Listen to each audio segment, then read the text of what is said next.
from the Tennessee Valley Weather Channel. This is a severe weather alert.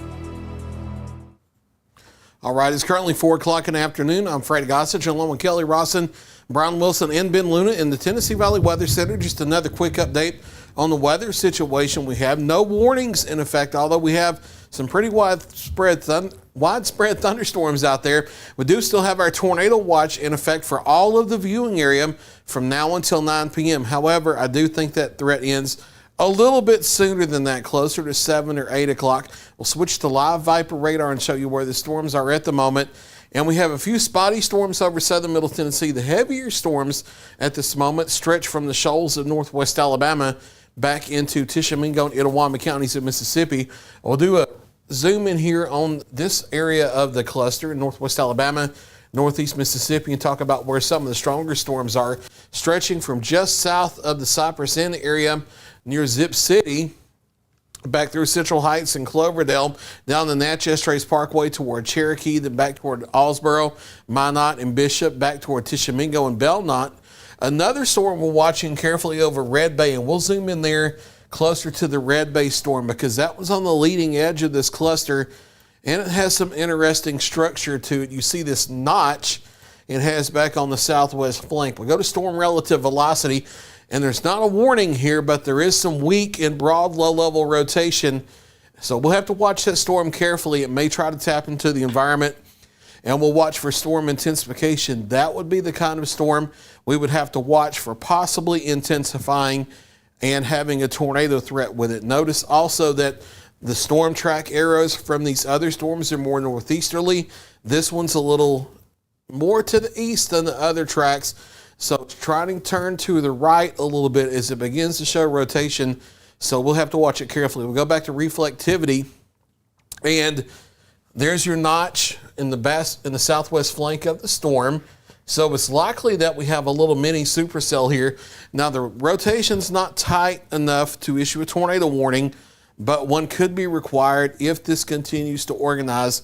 So we'll watch that very carefully. We'll zoom out the radar just a little bit here, and let's go ahead and do a fan storm track on it from just ahead of the rotation northeastward at about 50 miles an hour. Carry it toward Russellville and Littleville with the fan storm track button. And Kelly's working on that at the moment. Yep. There we go. All right, and here's some times of arrival for the Salide storm.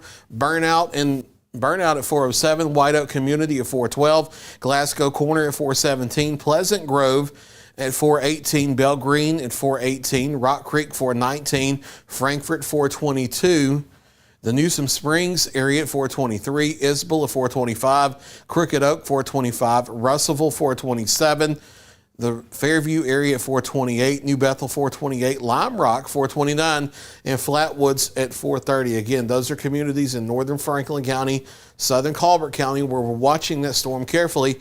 And there's another one similar to it back southwestward in the Itawamba County. We'll have to watch these two storms very carefully as they move up into northwest Alabama, move into an environment that hasn't been worked over a lot today and has conditions that are favorable for rotation development. So we'll clear this off.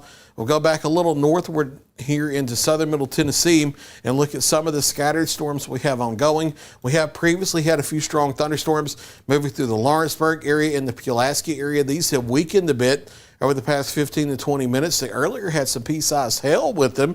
We have another cluster moving up into Iron City and St. Joe that will be approaching Loretto here over the next few minutes. That will be moving up across south central Lawrence County, Tennessee, west central Giles County.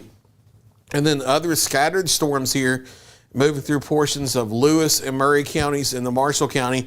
Just some heavy rain and occasional lightning and thunder in these areas. None of these storms are severe at this time. So we'll switch back to the watch warning map since we don't have any warnings. Again, we're watching that storm in Franklin County near Red Bay, but it's not quite organized enough yet to require a warning. Should it continue to strengthen, that may change. So especially if you are in Franklin County or Colbert County, be extra alert here over the next few minutes. But for right now, no warnings. We do, however, have a tornado watch in place for all of the viewing area from now until 9 o'clock. I do think the threat starts to wind down around 7 or 8, but the tornado watch, mainly because the county's off to the east of us, goes in effect until 9 o'clock. Keep in mind, a tornado watch means that conditions are there and favorable for the development of severe thunderstorms that can produce tornadoes. So we'll watch things carefully. Our next live scheduled update is at 5 p.m. We'll be doing radar posts on social media to give you important information as well. Should any warnings be issued, we'll be live here immediately as needed with information. And if a tornado warning is issued for any county in the viewing area, we'll be live nonstop until the danger is over. For Kelly Rosson, Brian Wilson, and Ben Luna, I'm Fred Gossage live from the Tennessee Valley Weather Center. Stay with Tennessee Valley Weather. We'll keep you advised.